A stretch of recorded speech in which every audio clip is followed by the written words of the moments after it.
everybody. This video is walking you guys through your third and final essay assignment.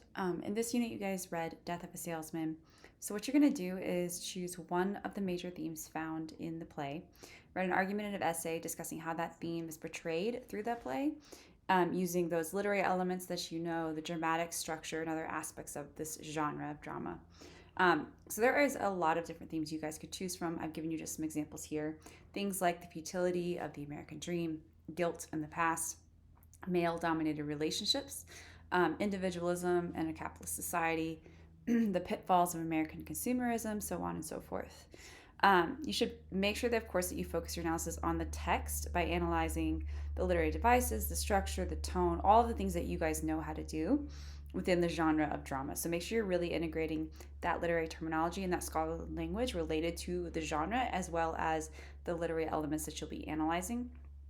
So make sure you use those lectures and the previous content that you guys have seen in the previous units to help guide your discussion of this terminology and this thematic foci. You are required to use at least one scholarly source from the library database to support your analysis. So remember that when you are integrating evidence from either the primary or the secondary sources, you do want to make sure that you are integrating solid quotes that show your audience what you're discussing. So if you're telling me that Willie is X, Y, or Z, or that that him and his sons have certain element to the relationship, find evidence that shows that to your audience. And the same thing with your scholarly source. Remember that your scholarly source is adding credibility to your own argument, so you should integrate that source with direct quotes to help show your audience what you're discussing. So your essay needs to be 2.5 to 3.5 pages in length and is due on Sunday, May 5th at 11:59 p.m. Of course, everything is checked for plagiarism. Make sure you have MLA formatting, proper citations, length, and a bibliography as well. So your bibliography should have at least 2 entries. It should have The Death of a Salesman, and it should have your scholarly source.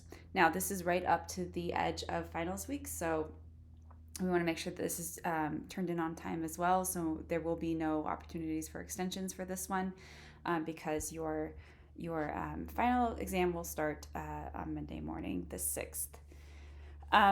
The choice of your topic is yours, so choose carefully. So make sure that you are analyzing the work in depth using your knowledge of how to analyze literature and drama in context with the argumentation skills that you've developed in creating a written argument.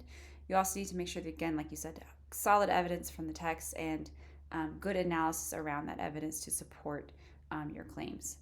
So you need to make sure that you have a fully developed argumentative thesis claim in your introduction, good close analysis of the work and its major concepts, good evidence to support your claims from the primary and secondary sources, proper page length, MLA, number of sources and citations both in text and on the bibliography, and then a fully developed essay structure including a good intro, again with a thesis claim, main ideas with good evidence to support and analysis around that evidence in your own voice, and a conclusion which wraps up your argument and restates your thesis and your main ideas in new words. And then make sure that everything is carefully and clearly organized as well. So it's fairly straightforward. Again, this is purposefully broad because I want you guys to choose the aspect of the play that is of most interest to you. There are many, many different themes that you guys can utilize. And again, you're more than welcome to use more sources than the required scholarly source. Just make sure you do have at least that one as well. And make sure that you are citing any sources that you utilize, both in text and on the bibliography. And you're more than welcome to email me if you have any questions or want to run any ideas by me. But this should be something that is, again, of interest to you, something that you are able to write about for 2.5 to 3.5 pages. Thanks.